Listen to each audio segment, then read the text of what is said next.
Hey guys, it's Kevin and Erin, and we're back with another amazing video. So, in today's video, we got a question for you guys. Have you ever had a situation where you had to go through something and it was extremely life-changing? I know personally Kevin and I have gone through a lot of different trials and tribulations. A lot of people don't realize some of the things that we have gone through, and we kind of wanted to talk to you guys about that. So I'm just going to let y'all know, all y'all YouTubers out there. So I was diagnosed at the age of 15 years old with a rare genetic kidney disorder called cystinuria. What that is my body can't break down, I should say, protein. And what happens is it builds up these massive kidney stones that I basically cannot pass. And it creates these stones where they're so hard that it basically tears my inside and it hurts my inside. So I have to have surgery for them. I've been through about 15 operations so far. Just had my 15th in March. And it is not the easiest journey. Before I met Kevin, being a 15-year-old, you can't really go to a normal hospital because you're underage. So I ended up going to Arnold Palmer in Orlando. Shout out to Arnold Palmer, which I love them. But if it wasn't for them, I probably would not be here. 2000 and rewind back to 2015, rewind back to 2015. My first surgery, I found out, I was at school, I loved chorus, and I ended up getting rushed from high school into an ambulance all the way to Orlando. So that was fun, but that's when I first found out about my diagnosis. So I had a couple surgeries in between, and then fast forward to 2016, I ended up in septic shock, which for most of you guys know, some of you guys may not, but septic shock is where your body starts to shut down and you almost go into like a daze, like almost sleep almost, and it's like you're not even there. So that was very scary. My blood pressure started to go down and I had my family there. I didn't realize at the time my family was there because I was in such a daze. And then fast forward to 2017, I ended up getting another surgery, and then 2018, that's when I met this guy. So 2018 we started from there. Yeah, and at the beginning, she told me about it, and I didn't really know what it was or what to really expect from it. And at first, I thought, okay, it's just kidney stones. I've seen people pass kidney stones, it won't be a big deal. And then the more that I got into the relationship and more I was around everything that she had to do, I started to realize, oh my gosh, this really is a big deal. So I've went with her to her kidney doctor multiple times. We've been through 3 surgeries together already. We've been through multiple different operations, going back and forth between hospital to hospital to hospital. Late nights where I would have to go to work, I would end up going in late because we'd be in the hospital waiting to find out what's going on. There was actually the most memorable time we had was during a false hurricane. She was over here, and this is when we were dating. We were just watching TV and all that, and we were about to lay down, and she started not feeling good. So again, during a false hurricane, they shut down the roads. You can't really be out there because the storms and everything is just insane. And at that time, she didn't have any of her medicine over here. We didn't know what to do. So I'm freaking out, don't know what I should do. So then I decide that I'm just going to drive her back to her parents' house. So I didn't want to drive her car there, but then I didn't want to drive my car there because then either way I would have been stuck or her car would have been here. So I just decided, you know what, I'm just going to drive her car there. So I drive her there, and then her dad drives me back, and then as we're driving back to the apartment, he's telling me the entire story. And in that moment, I was like, oh my god. So this is really what she's been going through since she was 15. So fast forward a few months later is when she had to go and get her diagnosis for her left kidney. And we were thinking to ourselves, okay, so what's the problem? And this took a span of a few months. Yes, because it's not an easy process. It's very long. Yeah, it took a span of a few months because they first had to find out what's going on, find the actual kidney doctor, go through all this process, get the insurance involved, find out what the procedures would be, give a date time, all that. So it wasn't that it was a bad thing that it happened. It's just it was a long process, and what we weren't prepared for. Mm-hmm.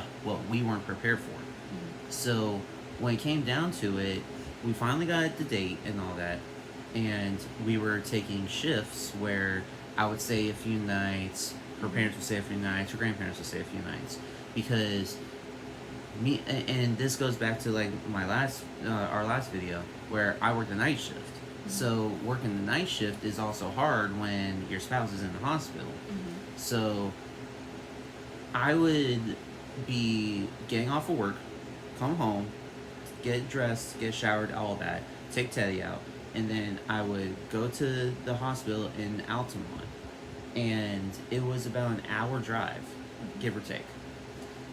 And then I would stay there the whole day, and then I would leave and go to work. Mm-hmm. So I was doing that for about a week, and in the beginning, I was thinking, oh my god, this is a lot to do. But in the end, I was like, you know what? Why do I care?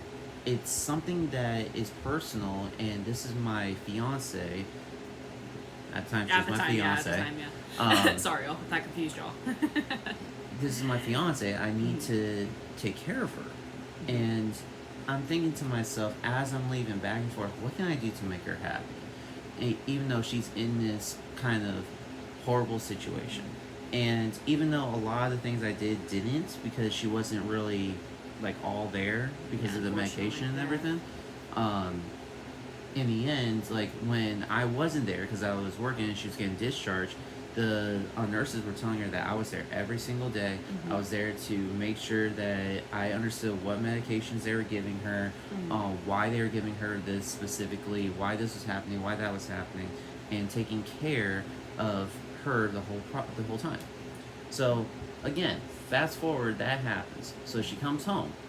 She has a tube in her back. Mm-hmm. So this tube would be draining out liquid from her kidney because of the operation, getting all the excess blood out and clearing out her kidney at that time. Yes, correct. So you gotta think, you got a small dog, so he wants to go all over the place. And you're trying to make sure the cord doesn't move, make sure the tube doesn't get pulled out of her back, all that. And if you guys are confused, what Kevin is talking about when there's a tube, so because my kidney stones are so rough and are so massive, they have to go through my back, and they have a tube placed in my back. Now, most of you guys probably have never even heard of this kidney disorder. It's like a rare genetic thing. So when he's talking about a tube, they gently place a tube in my back. After all of it's basically a couple of processes of what happens, and there's different processes until we get to that point. Like the first surgery that I went through, in order to get to the tubes, I had to have, I think, a 9-hour operation for that. So honestly, having that little tube in my back was nothing compared to the 9-hour operation that I did have. So having that little tube in my back, they would send a bag home, and it would drain the liquid, but it would allow me to be able to drain without getting hurt. I would just have to drain, the bag, and stuff like that. But like Kevin was saying, having a puppy, which is our little pride and joy, we love Teddy, he would jump around like crazy, so we would literally have to watch the tube, make sure, like, okay, is it okay, But honestly, I think the biggest help in all that was having Kevin there. Because I think it was just one of those things where they would put me to sleep, and I would wake up, and I would be kind of like shaky, and I would kind of be like, hey, where is everyone? And he would be sitting right there. And most of you guys know, if you guys had a family member in the hospital or a friend or anything, due to the COVID situation, you could only have so many people there. You could only have, I think, like 1 or 2 they would have to switch out. So. And this was during COVID. Yeah. So having Kevin there definitely made a huge difference. And like he said, he would switch out with my family members. My mom wanted to be there constantly. My grandmother did too. My grandfather, who was the fire chief in New Smyrna, who's absolutely amazing, he's awesome, wanted to come see me, and my grandmother. So it's nice having a family support system, and having my mom in Daytona and my dad in Daytona, trying to come see me and get to me too, it's incredible to have a family support system. So it definitely helped. And to go along with how rare this disease is, I was actually just looking it up. It is 1 in every 10,000 people in the United States have this. Mm-hmm. So it is very, very, very rare. And according to her doctors, the mother and father have to have cystinuria Yeah. to be able to have their child to have cystinuria. Correct. And honestly, there's so many people out there that make fun of people with rare disorders, or even, rare disabilities and stuff like that. Well, you know what? I'm not afraid anymore to tell people that I have it, because you know what? Honestly, I don't really care what people think. To be honest, it's my story. It's a part of me. It's always going to be a part of me. When I have a child one day, I pray that they don't have that.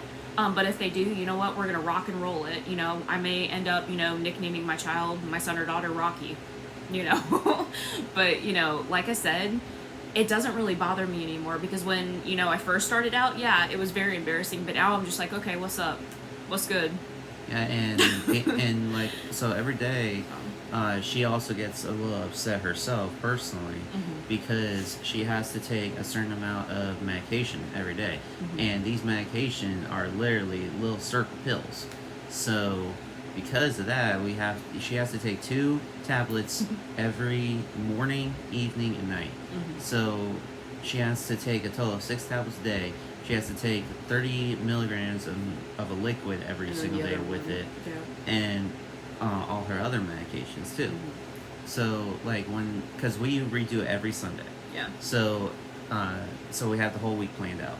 Yeah. So every single Sunday, she always comes in as I'm doing it, and she gets so upset, going, "I'm a pillhead, I'm a pillhead." I'm like, "No, you're not." No. I'm like, "You have to take them." Yeah. But like, just don't be scared to let the world know that you have this, whatever you're going through.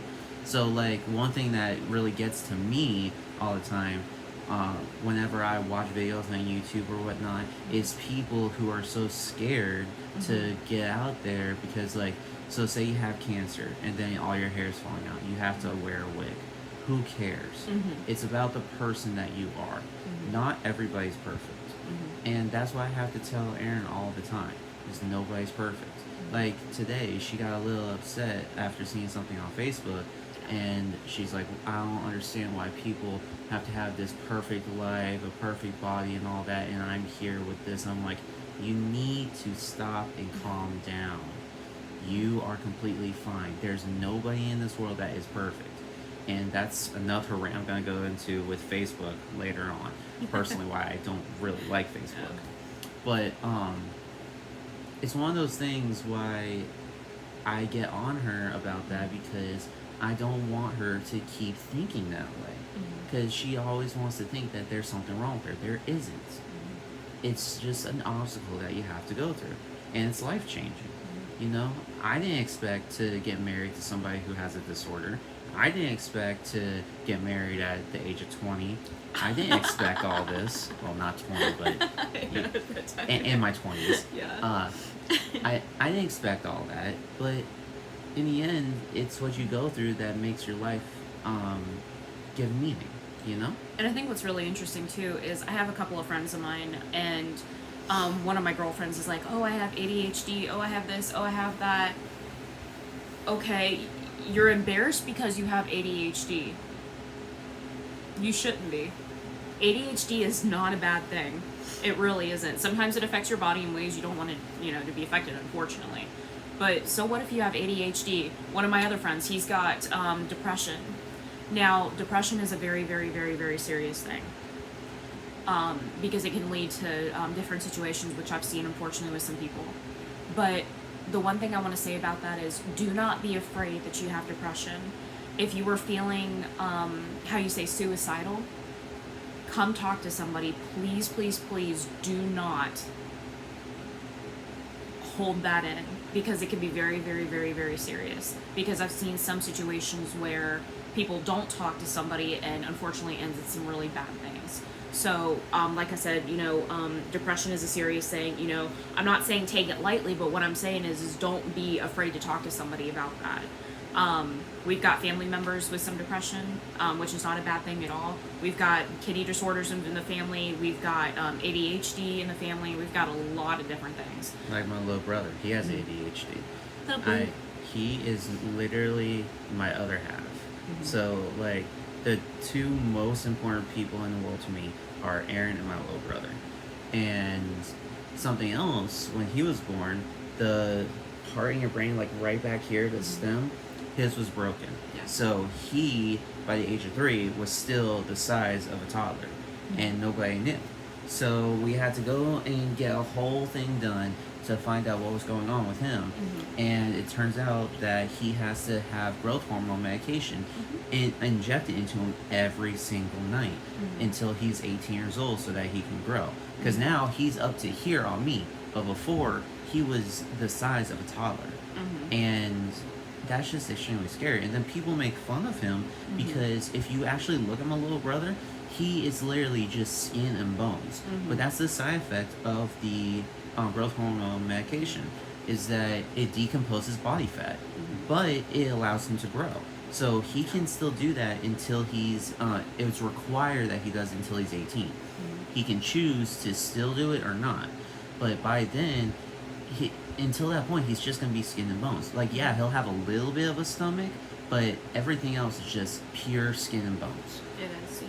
And I don't like when people make fun of him like that, but that's something he has to go through. And just like Erin, she has her kidney disorder she has to go through.